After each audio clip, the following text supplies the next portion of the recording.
3 April 2020 کی رات ایک صاحب کی نشاندہی پر سفید پوش خاندان کو راشن دینے کے بعد جب سرجانی سے گھر واپسی کے لیے فور کی چورنگی سے گزرنے لگا تو ہر طرف سناٹے اور گھٹا ٹوپ اندھیرے کا راج تھا۔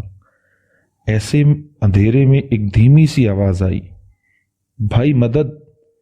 میں نے یہ سوچ کر نظر انداز کرنا چاہا کہ کوئی پیشہ ور گداگر ہوگا، لیکن دل میں خیال آیا کہ پیشہ ور ہوتا تو اندھیرے میں یوں اس وقت کھڑا نہ ہوتا۔ گاڑی روکی، اس کے پاس گیا، دیکھا اندھیرے میں ایک شخص منہ پر ہاتھ رکھے کھڑا ہے۔ جی بھائی، کیسی مدد چاہیے؟ اور یوں منہ چھپائے اندھیرے میں کیوں کھڑے ہو؟ ہاتھ تو ہٹائیے۔ میرے کہنے پر اس نے اپنے ہاتھ چہرے سے ہٹائے۔ اللہ کی پناہ، اس شخص کے گال آنسوؤں سے بھرے تھے اور گھٹی گھٹی آواز میں رو رہا تھا۔ دونوں ہاتھوں کو گالوں سے ہٹا کر معافی مانگنے کے انداز میں جوڑ کر کھڑا ہو گیا اور سر نیچے جھکا لیا۔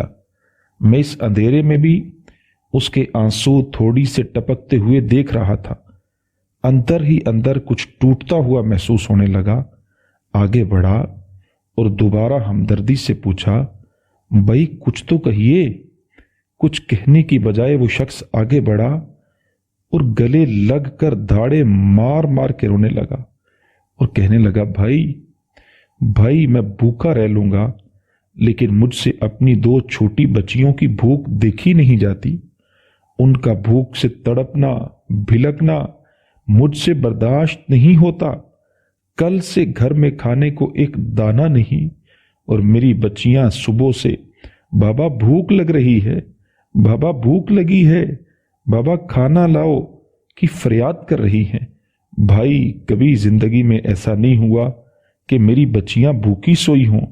روزانہ کھانے کے ساتھ بچیوں کے لیے فروٹس لاتا تھا۔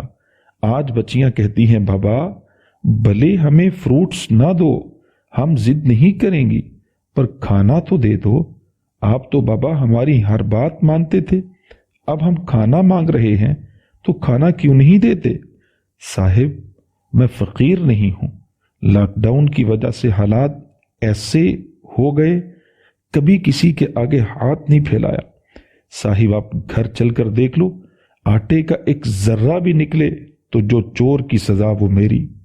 آپ میرا شناختی کارڈ رکھ لو، جتنے فوٹو کھینچنے ہیں کھینچ لو، بس میری بچیوں کو چل کر اپنے ہاتھ سے کھانا دے دو، میں اور میری بیوی بھوکے سو جائیں گے۔ یہ کہہ کر وہ شخص پھوٹ پھوٹ کر دوبارہ رونے لگا۔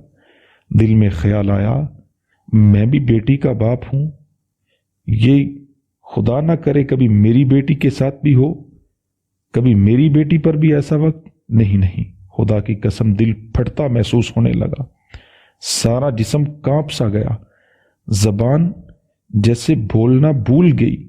خاموشی سے اس شخص کو گاڑی میں بٹھایا اور اپنے گھر کی جانب چل پڑا۔ دوران سفر اس نے بتایا کہ اس کا نام صابر ہے، 13 سال سے گھروں پر رنگ روغن کا کام کرتا ہے، محنت مزدوری کر کے اپنا گزر بسر کرتا تھا، لیکن لاک ڈاؤن کی وجہ سے حالات خراب ہو گئے۔ جان پہچان والوں سے مانگنے کی ہمت نہیں پڑی۔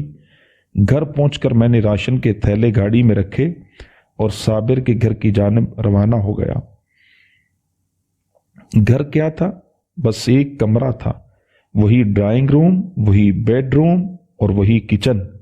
نہ صوفے تھے، نہ بیڈ، نہ الماری تھی، نہ فریج۔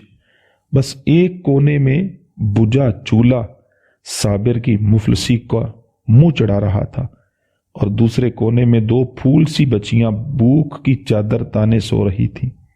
صابر کی بیگم نے بتایا کہ بھائی صاحب، جب بچیوں کا رونا برداشت نہ ہوا تو میں نے کھانسی کا شربت پلا کر سلا دیا۔ اندر روح تک جیسے کسی نے مجھے جھنجھوڑ کر رکھ دیا ہو۔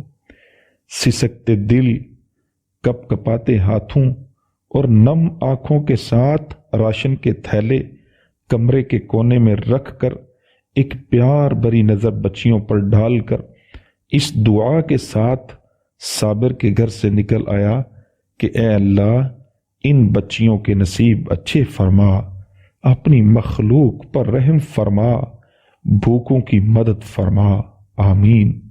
آپ سب بھی اپنے اپنے محلے میں ڈھونڈیے کہ کوئی صابر آپ کی گلی میں بھوکا تو نہیں سو رہا، کسی صابر کی بچیاں اپنے بابا کا دامن پکڑ کر بھوک کی فریاد تو نہیں کر رہی۔ اللہ پاک ہم سب کو اس کڑے وقت میں غریب مسلمانوں کی مدد کرنے کی توفیق عطا فرمائے، آمین۔